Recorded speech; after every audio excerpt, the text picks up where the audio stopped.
Hello दोस्तों, कैसे हैं? उम्मीद है अच्छे होंगे, स्वस्थ होंगे, मस्त होंगे और अपने पढ़ाई में तो जबरदस्त व्यस्त होंगे। चलिए बढ़ते हैं हम आज बिहार की जलवायु।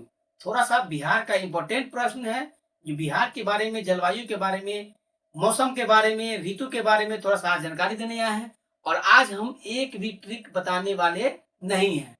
तो जिनको ट्रिक बेस्ट लगता है या बिना ट्रिक का आपका बेस्ट लगता है वीडियो, तो कमेंट बॉक्स में जरूर बताइएगा। आज हम ट्रिक से नहीं पढ़ने वाले हैं, सिर्फ और सिर्फ बिहार के मौसम, ऋतु की जानकारी देने वाले हैं।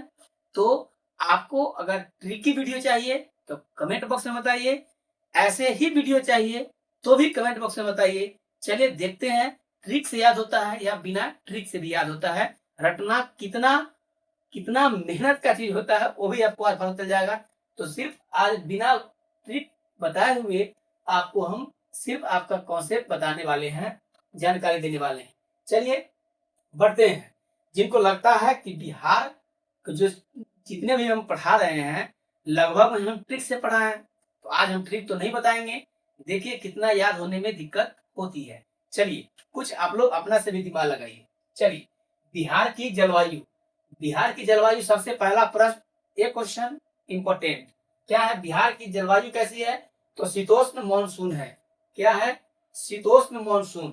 चलिए एक नंबर हम लोग क्वेश्चन देखें कि बिहार की जलवायु कैसी है, तो शीतोष्ण मानसून है।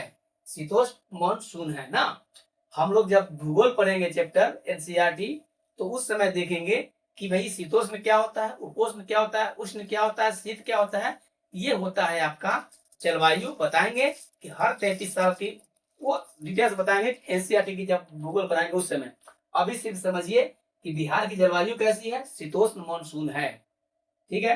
अच्छा, भारत की जलवायु कैसी है? तो उष्ण मानसून कटिबंध हम लोग का भारत की जलवायु है। वो भी हम लोग पढ़ेंगे जब एनसीईआरटी भूगोल का पढ़ेंगे तब। दूसरा, बिहार में वर्षा ऋतु में गर्मी कैसी होती है? मानसून। देखिए बिहार में जो वर्षा ऋतु होती है वो भी गर्मी के समय में मानसून से होती है। तो भैया मानसून कहाँ से होती है? तो वो भी मानसून जैसे कि आपका बंगाल की खाड़ी से जो आती है, वही मानसून आपका क्या करती है, बिहार में वर्षा करवाती है। ध्यान दीजिएगा, वर्षा करवाने का जिम्मेदार बहुत सारा चीज है, लेकिन दो चीज से वर्षा आता है। भारत, आप जानते हैं कि ये भारत का अगर नक्शा है, ये भारत का अगर नक्शा है, मान लीजिए ये मोटा मोटी ये भारत का नक्शा है, तो बिहार कहाँ है? ये है बिहार, ये है बिहार, है ना। ये रफली थोड़ा सा जानिए, ये है बिहार। ये इधर आपका जानते हैं कि अरब सागर है। क्या है? अरब सागर है। अरब सागर मतलब बिहार के, भारत के पश्चिम में अरब सागर है। अब पूर्व में ये जो देख रहे हैं आप, ये जो देख रहे हैं ये क्या है? बंगाल की खाड़ी है। बंगाल की क्या है? खाड़ी। बंगाल की खाड़ी है ना। बंगाल की खाड़ी। यही जो मानसून जो होता है, ये यही जो मानसून उठता है, यही मानसून आते हुए क्या करता है, यहाँ पे आप जानते हैं कि बिहार का ये किशनगंज है। क्या है ये? किशनगंज पढ़ाए थे ना, किशनगंज। किशनगंज जानते हैं ना, ये बिहार का किशनगंज है। आपको बताए हुए हैं कि बिहार का सबसे पूर्वोत्तर बिंदु किशनगंज है। तो यहाँ पे देखिए भारत के पूर्व में क्या है? बंगाल की खाड़ी है। तो ये बंगाल की खाड़ी कहाँ है? ये आपका बंगाल की खाड़ी का समुद्र है। ये अरब सागर है, अरब सागर, अरब अरब सागर ना, अरब सागर। तो अरब सागर किधर है? भारत के पश्चिम में, भारत के पूर्व में बंगाल की खाड़ी। यही बंगाल की खाड़ी से जो उठती है मानसून, वर्षा मानसून जो कहते हैं, तो यहाँ से आपका जानते हैं ये ऐसे होते होते होते ये बिहार के किशनगंज में सबसे पहले प्रवेश करती है। समझ रहे हैं ना। इसलिए कहा गया है कि सबसे पूर्वोत्तम बिंदु क्या है बिहार का? किशनगंज। और बंगाल की खाड़ी भी भारत के क्या है? पूर्व में है। तो यहीं से सबसे ज्यादा वर्षा कहाँ होगी? तो बिहार में किशनगंज में सबसे ज्यादा वर्षा होती है। तो इसको हम आई होप बिहार मैप से भी, रफली मैप से भी हम लोग सीख चुके होंगे नहीं। अच्छा, इसकी वाली वर्षा यहाँ पे बिहार में आते आते क्या होता है, ये आप जानते हैं कि जैसा कि आपको हम मैप से भी बताएंगे कि क्या है ना। ये जो आप देख रहे हैं, ये यहाँ पे जो है बहुत सारे जो है कि आपका पर्वत है। क्या है? पर्वत है। जब हम लोग एनसीईआरटी पढ़ेंगे तो उस समय बताएंगे कि कौन कौन सा पर्वत यहाँ पे जो है पाया जाता है। ये सह्याद्री है, सह्याद्री। यहाँ पे बहुत सारा पर्वत है। तो ये जो होता है यहाँ से जो अरब सागर से जो मानसून निकलता है, ये टकराता है। ठीक है। तो टकराते हुए राजस्थान से होते होते वगैरह वगैरह जो है आपका दिल्ली हरियाणा जो भी है वहां तक ये जाती है अरब सागर वाला मानसून। बिहार तक जाते जाते क्या होता है, मतलब ना के बराबर रहता है। इसीलिए क्वेश्चन कभी पूछेगा कि बताइए कि बिहार में जो किशनगंज में सर्वाधिक जो वर्षा होती है या बिहार में जो वर्षा होती है वो कौन सी मानसून के कारण होती है, तो कह सकते हैं हम लोग बंगाल की खाड़ी से उठने वाली मानसून जो होती है बिहार में वर्षा करवाती है। सर्वाधिक किस जगह पर वर्षा करवाती है, सर्वाधिक किशनगंज सबसे पहले ही पड़ जाएगा। अच्छा बताइए, लाइन में सबसे पहले खड़ा रहेंगे हम, अब पीछे मेरा 2 सवाल में आएगा, सबसे पहले किसको मिलेगा, खाना मुझे मिलेगा, नाश्ता मुझे मिलेगा सबसे पहले। उसी प्रकार से बिहार के लाइन में सबसे पूर्व में किशनगंज है, तो किशनगंज में ये जो बंगाल की खाड़ी से उत्पन्न होने वाला जो मानसून है ये सबसे पहले आपका क्या हो जाएगा, किशनगंज में पहुंचती है। फिर इसके बाद धीरे धीरे धीरे धीरे बिहार में जैसे जैसे पश्चिम, देखिए सबसे पूर्वारी बिंदु हो गया किशनगंज, तो किशनगंज में सबसे ज्यादा वर्षा होगी, है ना। और जैसे जैसे जैसे जैसे जैसे जैसे इधर आएगी, मतलब पश्चिम की ओर जैसे जैसे आएगी, तो वर्षा का मात्रा क्या होता है, कम जाता है। समझ रहे हैं, तो आई होप हम लोग मैप के भी द्वारा समझ गए कि बिहार में जो वर्षा होती है अरब सागर से उठने वाली मानसून के कारण नहीं होती है, नहीं होती है, क्योंकि ये वर्षा, ये जो जितना जो देख रहे हैं आप, ये भारत में जितना जो पर्वत है वो रोक देता है, और रोक कर सीधे सीधे आपको टकराते हुए क्या करता है, वो राजस्थान से होते हुए आगे दिल्ली चली जाती है। इसलिए बिहार तक पहुंचने में अब अरब सागर की जो मानसून होती है वो बिहार तक नहीं पहुंच पाती है। आया, आई होप मेरी बात समझ में आया होगा। हालांकि ये रफली हम लोग मैप देखे हैं, लेकिन जिस दिन मैप के बारे में हम लोग जब आएंगे, चर्चा करेंगे मैप पर, तो सारे कॉन्सेप्ट हम लोग एक बार मैप पर भी समझेंगे ना। अभी फिलहाल थोड़ा सा रफ जो हम बता दिए, और ये बाकी कॉन्सेप्ट से भी समझने का प्रयास करेंगे। ठीक है, चलिए नेक्स्ट। तो क्वेश्चन सी क्या होंगे कि बिहार में जो वर्षा ऋतु आती है, मतलब वर्षा होती है गर्मी में, तो ये मानसून के कारण होती है। जो मानसून कौन सा होती है, जो बंगाल की खाड़ी से उत्पन्न होने वाली मानसून, नो अरब सागर, है ना। तो अरब सा भारत में हम लोग का मानसून दो तरह से होता है, एक अरब सागर से उठती है और एक बंगाल की खाड़ी से उठती है। आया समझ में। तो अरब सागर से बिहार में वर्षा नहीं करवाती है, कहां से करवाती है, बंगाल की खाड़ी से जो मानसून आती है वो बिहार में वर्षा करवाती है। तीसरा क्वेश्चन पूछेगा कि सबसे ज्यादा कहां वर्षा होती है बिहार में, तो आपको पहले भी पढ़ चुके हैं किशनगंज में, क्योंकि सबसे पूर्वोत्तर बिंदु है बिहार का किशनगंज। अब पूरब में ही बंगाल की खाड़ी है, तो पूरब से उठने वाली हवा जो है, वर्षा जो है किशनगंज में सबसे ज्यादा वर्षा करवाती है। और जैसे जैसे बिहार में पश्चिम की ओर आएगी, वर्षा क्या हो जाएगा, कम हो जाता है। तो यही आपका लाइनिंग होगा, सबसे पहले और सबसे ज्यादा किसमें, किशनगंज में वर्षा होती है, और सबसे कम पश्चिम क्षेत्र में होती है, जैसा कि अभी आपको हम समझाएं। जैसे जैसे आपका यहाँ से पूर्व, सबसे पूर्वोत्तर बिंदु हो गया किशनगंज, तो किशनगंज में तो वर्षा करवा दी, है ना, किशनगंज। और ये जो आप देख रहे हैं, ये जैसे जैसे पश्चिम में आता है बिहार में, तो क्या होता है, कमते जाता है वर्षा। तो वही बोला है कि पश्चिम सबसे कम क्या हो जाएगा, पश्चिमी क्षेत्र में बिहार के वर्षा होती है। आई होप समझ में आया होगा। चलिए बढ़ते हैं नेक्स्ट। ये हम लोग सीख गए। चौथा है शीत ऋतु में वर्षा जो होती है बिहार में, ये पश्चिमी विक्षोभ के बिहार में वर्षा होती है। किसके कारण, शीत ऋतु में जो होती है वर्षा, ये पश्चिमी विक्षोभ के कारण होती है। याद रखिएगा कि गर्मी के दिन में जो वर्षा होती है जो मानसून के कारण, और शीत ऋतु में जो वर्षा होती है बिहार में, किसमें, पश्चिमी विक्षोभ के कारण होती है। आया समझ में।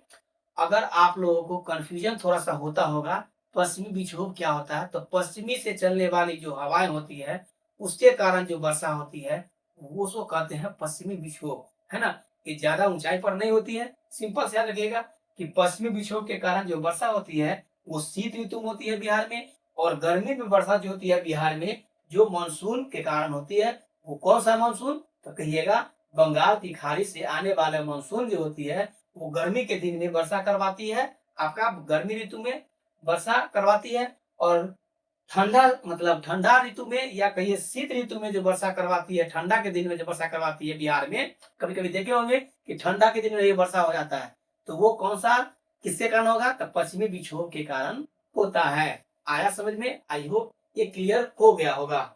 चलिए नेक्स्ट बढ़े।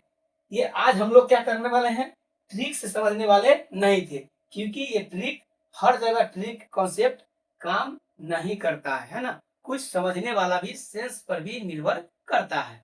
चलिए, जहाँ ट्रिक बनने वाला होगा, जहाँ से ट्रिक याद करने कराने का कोशिश करेंगे कि जहाँ पे उचित हो। अब हर जगह ट्रिक ही अगर हम लोग कोशिश करेंगे तो फिर हम लोग का माइंड भी क्या हो जाएगा, ट्रिकी हो जाएगा। चलिए, जहां पे जरूरत होगा हम जरूर बताएंगे। बिहार की जलवायु को प्रभावित करने वाला कारण, सिंपल सी बात है। आज हम लोग ट्रिक नहीं पढ़ाएंगे, सिर्फ और सिर्फ जानेंगे, जानकारी इकट्ठा करते हैं कि बिहार की जलवायु को प्रभावित करने वाला कारण कौन कौन सा है। तो कभी कभी एग्जाम में डायरेक्ट क्वेश्चन पूछ देगा कि बताइए इनमें से कौन सा कथन सत्य है बिहार की जलवायु के बारे में जो प्रभावित करता है ना। तो बस ऐसे देखिएगा, ऑप्शन में ये सब रहेगा, आपको छांटना है कौन नहीं है। ठीक है, चलिए, मुख्य रूप से हिमालय से निकट में है बिहार। जैसा कि आप लोग मैप में देखते होंगे, मैप में कि जैसे आपका मान लीजिए कि ये थोड़ा सा भारत, मान लीजिए ये थोड़ा सा ये भारत का, अगर ये क्या है, भारत का मान लीजिए कि क्या है, ये भारत का नक्शा है, मान लीजिए रफली हम बताते हैं। बिहार कहाँ पे है, यहाँ पे है, ये बिहार है ना, बिहार। चलिए, बिहार है, थोड़ा सा मान लीजिए, मतलब ये थोड़ा सा रफ के तरीके से बताते हैं। यही तो नेपाल है, यही नेपाल है, तो कहिएगा नेपाल। नेपाल से ही आप जानते हैं कि ये हिमालय है ना, ये हिमालय वाला जो नेपाल में जितना देख रहे हैं आपको, ये हिमालय का पार्ट है ना, हिमालय का पार्ट है। तो यही हिमालय के क्या है, नजदीक में है, याद रखिएगा। अच्छा बताइए, तमिलनाडु यहाँ पे है, क्या है, तमिलनाडु यहाँ पे है। क्या तमिलनाडु नजदीक में है हिमालय का? नहीं। तो कौन सा नजदीक में है? बिहार, उत्तराखंड, ये सब क्या है, नजदीक में है। किसके? हिमालय के। जैसे यहाँ पे जम्मू कश्मीर है, आप पढ़िएगा आगे, उत्तराखंड है, यूपी है, तो ये सब क्या है, हिमालय के नजदीक में है। ये पहला हम लोग का प्रभावित करने वाला कारक में से क्या हो गया, हिमालय के निकट में है कौन सा, बिहार। इसके लिए भी जलवायु क्या होता है, प्रभावित होता है। चलिए, कर्क रेखा से निकटता है बिहार, कर्क रेखा से भी निकटता है बिहार। क्या कर्क रेखा से निकट? आप जानते हैं कि भारत का कितने जिला जो है कि कर्क रेखा से गुजरता है, तो 8 जिला गुजरता है। हालांकि ट्रिक आपको पता होगा, मित्र पर गमछा झार, मित्र पर गमछा झार। ऐसे भी जानते हैं कि कर्क रेखा भारत को क्या करता है, भारत को लगभग जो है, ये गुजरात है, मान लीजिए हम थोड़ा सा रफ में बताते भारत का मैप, तो ये गुजरात से जो है काटते हुए आप जानते हैं कि मित्र पर गमछा झार, देख रहे हैं आप, ये कर्क रेखा है। कर्क रेखा के जस्ट नजदीक में क्या है, बिहार है ना। कर्क रेखा के जस्ट क्या है, बिहार नजदीक में पड़ता है, यूपी भी नजदीक में पड़ता है। तब ठीक है, मित्र, कर्क रेखा से मित्र पर, तो देखिए, मी से मिजोरम, त्र से त्रिपुरा, प से पश्चिम बंगाल, र से राजस्थान, 4 हो गया। पर गमछा, तो गमछा, गमछा, तो ग से गुजरात, म से मध्य प्रदेश, छ से छत्तीसगढ़, और झार से हो जाएगा झारखंड। क्या हो जाएगा, झारखंड। तो आप बताइए, 1 2 3 4 5 6 7 8, ये 8 राज्य आपका कर्क रेखा से गुजरता है। कौन? राज्य। 8 कर्क रेखा 8 राज्यों से गुजरता है भारत का ना, यही है, यही कर्क रेखा है। यहाँ पे हो जाएगा गुजरात, यहाँ पे हो जाएगा आपका, गुजरात के बाद हो जाएगा मध्य प्रदेश, है ना, ये हो जाएगा आपका, मतलब ऐसे जैसे जैसे बढ़िएगा वैसे वैसे आपका ये 8 राज्य आपका मिलेगा जो कर्क रेखा काटता है। और कर्क रेखा से जस्ट बगल में पड़ता है बिहार। आप कहिएगा कि कर्क रेखा से बगल में या कर्क रेखा के निकट में बिहार पड़ता है। ये भी जलवायु को क्या करता है, प्रभावित करता है। आया समझ में? दूसरा बात सीख गए। इमेजिंग कीजिए, ट्रिक की जरूरत नहीं पड़ेगा अभी। बंगाल की खाड़ी से निकटता है बिहार। अभी बताए थे कि बंगाल की खाड़ी ये है, बंगाल की खाड़ी ये है, भारत के क्या पूर्व दिशा में बंगाल की खाड़ी है, ये सब। और यहाँ से उठने वाली मानसून जो है बिहार में क्या करती है, वर्षा करवाती है। नहीं, बिहार में वर्षा करवाती है। तो बंगाल के खाड़ी के भी बगल में है बिहार। अब गुजरात यहाँ है, तो कहिएगा बंगाल की खाड़ी में है गुजरात? नहीं ना, किससे? अरब सागर से नजदीक में है गुजरात। तो ये शेष थोड़ा सा लगाइएगा कि बंगाल के खाड़ी में है बिहार, तो बंगाल के खाड़ी से नजदीक में है, निकट में है, तब तो यहाँ पे पहुंच जाता है। बंगाल की खाड़ी से जो उठती है मानसून, तो वर्षा करवाती है बिहार में। इसलिए ये भी जलवायु को क्या करता है, बिहार की जलवायु को प्रभावित करता है। ठीक है, नेक्स्ट, दक्षिण पश्चिमी मानसून की गतिविधियां। तो अभी भी सिखा थे कि दक्षिणी पश्चिमी की मानसून की के कारण से भी दक्षिण पश्चिम मानसून भारत में जो करवाता है। अभी तुरंत सिखाए थे कि अरब सागर से जो मानसून उठता है, तो क्या होता है, भारत के दक्षिण और पश्चिम में है। तो दक्षिण पश्चिम मानसून ये भी है ना, यही है दोनों। बंगाल की खाड़ी से जो उठता है इसको कहते हैं दक्षिणी पश्चिमी मानसून। तो मानसून हम लोग को बिहार को भी प्रभावित करता है, जो पड़े हैं बंगाल की खाड़ी वाला मानसून है ना था। याद रखिएगा, दक्षिणी पश्चिमी मानसून की गतिविधियां से भी बिहार का जलवायु प्रभावित होती है।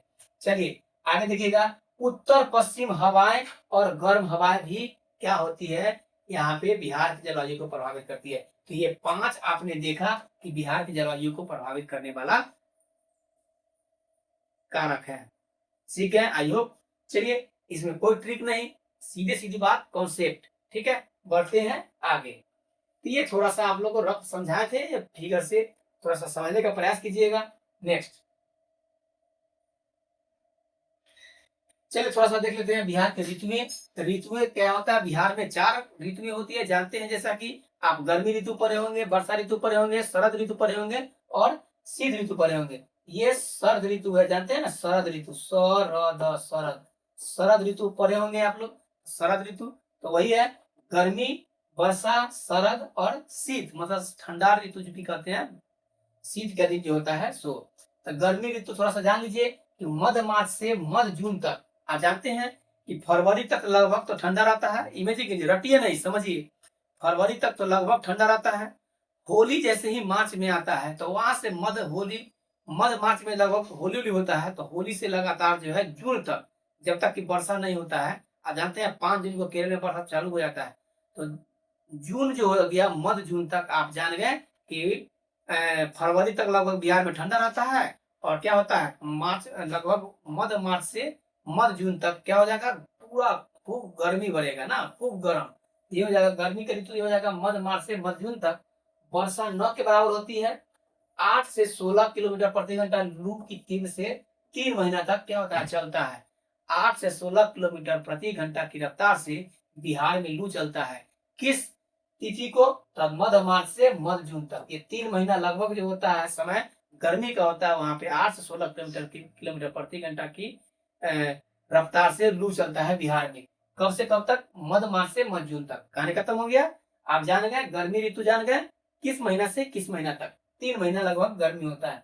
चलिए वर्षा ऋतु मध्य जून जब हम लोग पढ़ चुके हैं, तो मध्य जून से स्टार्ट होता है और मध्य सितंबर तक लगभग 4 महीना जो होता है आपका वर्षा ऋतु होता है। तो आप समझ सकते हैं, हालांकि सब ऋतु 3-3 महीना के कगार पर होता है, आप जानते हैं। लेकिन आपका एज एनसीईआरटी आप लोग याद रखिएगा, मध्य जून से मध्य सितंबर तक आपको याद रखना है।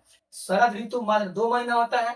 अगर शरद ऋतु सबसे ज्यादा अगर अच्छा लगता है तो शरद ऋतु, नहीं कहते हैं, न गर्मी न ठंडा न वर्षा, हम लोगों को सबसे ज्यादा पसंद करता है वो हरियाली, चहचहाट, हरा हरा, चारों ओर पत्ती हरा, नया नया, है ना, चिड़िया का चहचहाट, किसको अच्छा नहीं लगता है।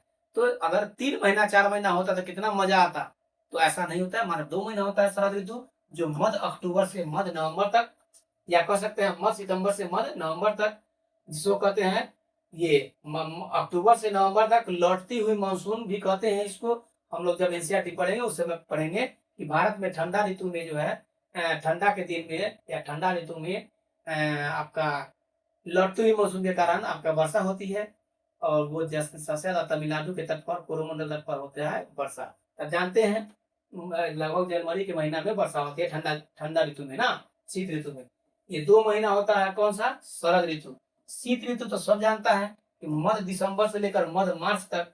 अच्छा, मध्य मार्च कहिए या फरवरी इंड तक कहिए, क्योंकि आप जानते हैं कि ठंडा फरवरी के लास्ट होते होते कुछ मध्य तक भी चला जाता है मार्च में। तो इसको थोड़ा सा ध्यान रखिएगा कि ऐसे बाई ऑप्शन से भी आप बना सकते हैं, क्योंकि बिहार के हम लोग वासी हैं। चलिए ऋतु हम लोग देख लिए बिहार के। और थोड़ा सा इम्पोर्टेंट में से एक है, भारत में राजस्थान से मानसून लौटती है और सितंबर से शुरू होती है, नवंबर में खत्म होती है। सिंपल, ये डेट याद रखिएगा कि भारत में अगर बिहार के बारे से हम लोग जान गए, थोड़ा सा भारत के बारे में थोड़ा सा देख लेते हैं कि भारत में अगर पूछेगा तो राजस्थान से मानसून क्या होती है, लौटती है। भैया लौटती कब है, देख लीजिए, सितंबर से लौटना चालू होती है राजस्थान से और खत्म पूरा तरीके से होता है नवंबर में। ये भारत की बात है ना, भारत में जो मानसून लौटती है तो अक्टूबर में क्या होता है, देख लीजिए यहाँ पे, सितंबर से चालू हो जाता है और नवंबर में खत्म हो जाता है। ठीक है, तो यही अक्टूबर से नवंबर वाला जो बताया था, जनवरी में आपका ठंडा ऋतु में, ठंडा के दिन में वर्षा करवाता है पूर्व मंडल तट पर वर्षा। 11 के दिन में वर्षा होता है पूर्व मंडल तट, कहाँ है, तमिलनाडु में, याद रखिएगा। वो भी इंपॉर्टेंट, कई बार पूछता है। उत्तर पूर्वी मानसून जिसको कहते हैं ना, लौटती हुई मानसून या उत्तर पूर्वी मानसून, 2 नाम है। ये बहुत बार क्वेश्चन पूछाता है, पूछता है कि भारत में जाड़े के दिन में या ठंडा ऋतु में वर्षा करवाता है कहाँ, कोरोमंडल तट पर। कौन सा वर्षा करवाता है, तो लौटती हुई मानसून। या इसका नाम पूछेगा दूसरा कौन सा नाम है, तो लौटते हुए मानसून कहिए, चाहे आप कह सकते हैं उत्तर पूर्वी मानसून, जिसका नाम है लौटते हुए मानसून। आया समझ में? कब लौटना चालू होता है? राजस्थान से चालू होता है। राजस्थान से कब? सितंबर में, इसको याद रखिएगा। चलिए, बिहार में मध्य अक्टूबर से शुरू, दिसंबर में खत्म, बस याद रखिएगा। भारत के पूछेगा सितंबर से शुरू, नवंबर में खत्म होता है लौटते हुए मानसून। और बिहार में पूछेगा तो मध्य अक्टूबर से शुरू होती है और दिसंबर में खत्म हो जाती है लौटती हुई मानसून। याद है? मानसून जब लौटती है तो हम लोग का यहाँ पे डेट याद रखना होगा, अक्टूबर से, मध्य अक्टूबर से बिहार में शुरू होती है और दिसंबर में पूरी तरीके से बिहार में खत्म हो जाता है मानसून। चलिए, भारत में अक्टूबर में अचानक गर्मी बढ़ जाती है। आप जानते हैं कि अक्टूबर में देखे होंगे कभी कभी कि सबसे ज्यादा उष्ण, मतलब लगता है कि देह उसीन गया, इतना गर्मी अचानक पड़ जाता है। मतलब दिन भर गर्मी रहेगा और रात में एकदम थोड़ा सा राहत मिलेगा, तो उसी को कहते हैं हम लोग उसीना आ गया। अच्छा, गर्म पानी आपके देह पर छिड़क दी और आप क्या हो जाएगा, तो आप तुरंत बर्फ रख दे तो क्या हो जाएगा, मांस हिला जाएगा। तो उसी तरीके से अक्टूबर के महीना में भारत में अचानक दिन में पूरा गर्मी लगता है कि देह उसीना गया और रात में क्या होता है, ठंडा महसूस होने लगता है। तो इसीलिए कहा गया है कि भारत के अक्टूबर में अचानक गर्मी बढ़ जाता है और धूप क्या होता है, चुभने वाला होता है, इतना चिड़चिड़ाहट कि आप लगता है जितना गर्मी के दिन में आपका नहीं देखे होंगे गर्मी। चलिए, बिहार में चक्रवात 25 सितंबर से 10 अक्टूबर तक हो आता है। बिहार में चक्रवात के बारे में देखा जाए तो 25 सितंबर से 10 अक्टूबर, ये डेट याद रखिएगा। हाथिया जिसको कहते हैं, जब हम लोग देखे होंगे कि जब दुर्गा पूजा होता है, क्या सितंबर के आसपास, सितंबर से अक्टूबर के बीच में जब हम लोग दुर्गा पूजा होता है, तो हम लोग नहीं कहते हैं हाथिया बारिश बरसता है, दुर्गा जी लेकर आए हैं हाथिया इस बार, हाथी पर चढ़ के आए दुर्गा जी, नहीं कहते हैं। तो वही याद रखिएगा, सितंबर से अक्टूबर तक जो है कि चक्रवात होता है बिहार में, 25 सितंबर से 10 अक्टूबर तक, जिसको हम लोग कहते हैं हाथिया बारिश। नहीं तो आई होप ये वीडियो अच्छा लगा होगा। आज तो ट्रिक नहीं बताएं, लेकिन बहुत सारी जानकारी आपको देने का प्रयास किए, जो कि बिहार के बारे में आपको इम्पोर्टेंट प्रश्न में से एक था। तो अगर वीडियो अच्छा लगा हो तो मेरी मोटिवेशन को ऊंचा करने के लिए थोड़ा सा चैनल को सब्सक्राइब तो करना बनता है, तो दोस्तों में और शेयर करना भी बनता है। चलिए, चैनल को सब्सक्राइब करके रख लीजिए, दोस्तों में शेयर जरूर कीजिए। धन्यवाद, खुश रहिए, मुस्कुराते रहिए और पढ़ाई करते रहिए। ओके, फिर मिलते हैं नेक्स्ट वीडियो में, तब तक के लिए धन्यवाद।